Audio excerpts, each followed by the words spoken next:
WavEC, caros participantes neste seminário, tenho o prazer, em nome do Conselho de Administração da Fundação Gulbenkian, de lhes dar as boas-vindas, saudando-nos em particular os organizadores deste seminário anual do WavEC, Offshore Renewables, que este ano se subordina ao tema Fostering Transatlantic Growth of Marine Renewables, United States, Portugal.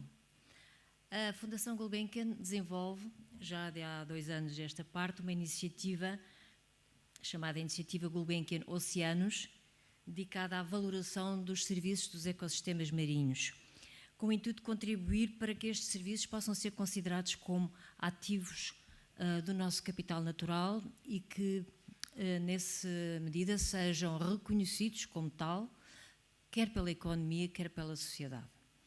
E a capacidade de obter energia limpa a partir dos oceanos, à escala temporal humana, é certamente um desses serviços para o que estamos a olhar e que assim tenhamos nós a tecnologia suficiente e necessária para explorar este enorme potencial. A problemática das energias renováveis é, portanto, uma questão que estamos a atender no âmbito no nosso projeto e, por isso, uma razão suplementar para ter um grande gosto em acolher este seminário hoje aqui. A iniciativa Gulbenkian Oceanos adjudicou a um consórcio de universidades portuguesas com 2 valências que normalmente não trabalham em conjunto, a valência da economia e a valência das ciências naturais, neste caso as ciências marinhas, a biologia, etc., um estudo sobre os serviços de ecossistemas marinhos numa região piloto em Portugal, que é a região Peniche-Nazaré, pela diversidade de serviços que proporciona e muitos deles não são reconhecidos como ativos de potencial económico, e é para isso que queremos chamar a atenção neste exercício de demonstração que teremos todo o gosto e, com certeza, vontade de o tornar conhecido mal tenhamos os resultados. E as energias renováveis são certamente uma componente importante para a que estamos a olhar.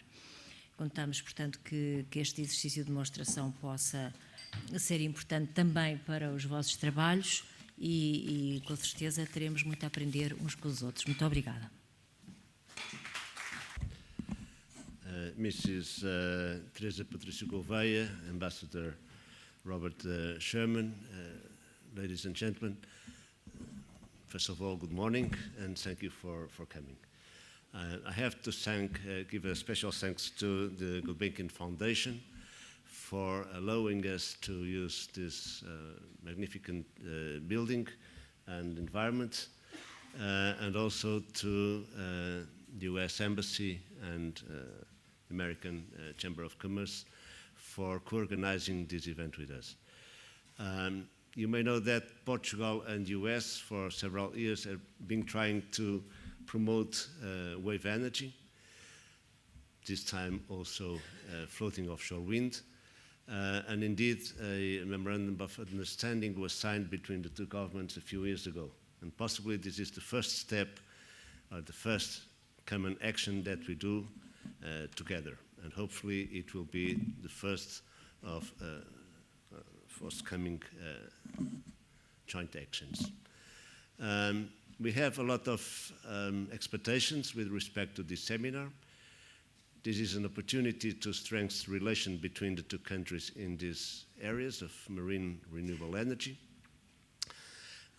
We have already some grounds for that because there is, as we will see, activity that we have been developing together with some of the American well-known laboratories and also with some companies, in particular in relation to the wind float. So I will not extend very much this first communication, but again I want to thank everybody for being here, and really I want and I wish this to be a very successful event. Thank you very much.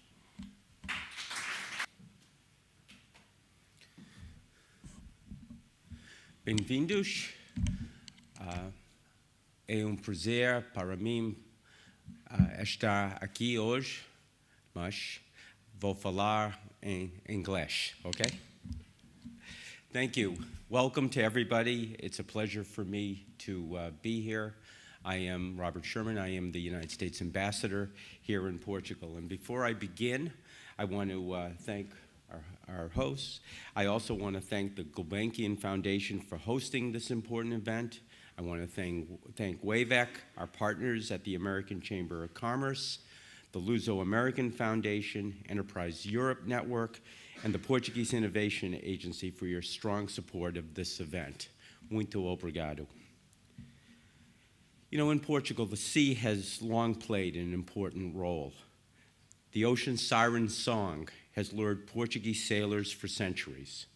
500 years ago, discovery and not doom awaited brave explorers who ventured across unknown waters to find uncharted lands.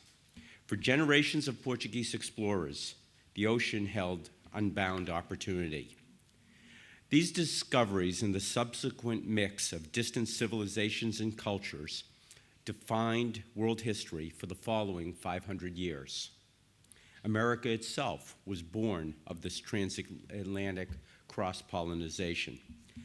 And now, Portugal once again finds itself in an age of ocean discovery, looking to tap the vast resources the ocean provides to create a robust blue economy which benefits here and around the world. This is important for the United States as well. Today, this transatlantic relationship still forms the foundation of our international engagement. Portugal is not only one of our strongest allies, but also an important partner in research, trade, and investment. In the wake of the economic crisis, both of our economies are on the path to recovery. As we rebuild, we look to the sky and to the sea in laying the foundation for a clean energy economy, both to fight climate change and to protect our environment. In the last 6 years, the United States has increased solar electricity generation more than tenfold, and wind energy production has tripled. Moreover, since 2011, the U.S. Department of Energy has allocated over $227 million for offshore wind research and development projects. There are currently 14 offshore wind projects in advanced stages in the United States, representing approximately 4.9 gigawatts of potential capacity. Offshore renewable energy, harnessing the wind, waves, and tides, will be a crucial part of our clean energy economy. In 2013, President Obama laid out a comprehensive climate action plan that challenged the Department of the Interior to permit 20 gigawatts of clean energy on public lands by 2020. Offshore wind development could play a crucial role in achieving that goal, given that offshore wind in the United States has the potential to produce over 4,000 gigawatts of energy. Ocean waves contain tremendous energy that can be captured and converted into usable forms. The northwestern coast of the United States, for example, has the potential for wave energy development. It is one of only a few areas in the world with abundant wave power resources. Other strong areas of potential include the Gulf Stream, Florida Straits Current, and California currents. I've met with the Minister of Environment, Spatial Planning and Energy, Jorge Moreira da Silva, and we discussed the green economy and Portugal's role as a leader in exporting renewable energy. It's clear that renewable energy is not only good for the environment, it's an important element of Portugal's energy security. Portugal is an innovator in harnessing the power of wave energy and hopes to be known someday as a pioneer in that area, similar to Denmark's role in wind energy development. I've also met with the Minister of Agriculture and Seas, Assunção Cristas, and we discussed her views for a blue economy. Portugal has the largest maritime economic zone in the EU, and this creates an enormous opportunity for this country. Portugal is not a small country when measured by the resources available to it in its maritime zone. The focus now must be on commercializing those assets, living and non-living. Here again, the United States, with its technology resources, can be an important partner with Portugal in everything from the mining of underwater minerals for high-tech applications to the harvesting of organic materials for the life sciences industry. The Secretary of State of the Sea, Manuel Pinto de Abreu, will be here later today to deliver closing remarks, and I'm sure he'll share some additional thoughts. Growing up near the coast of Massachusetts, I learned at an early age to appreciate the beauty and the power of the ocean. I also remember looking in awe at the first pictures from space, from America's exploration of space, vividly depicting the majesty and beauty of our blue and green planet. But we're also reminded that the world we inhabit today is fragile, and that's why we're here. The technologies that will be presented during this WavEC seminar are important solutions for harnessing the ocean's potential while protecting our environment for future generations. This is important work. So now, let's get started. Thank you very much.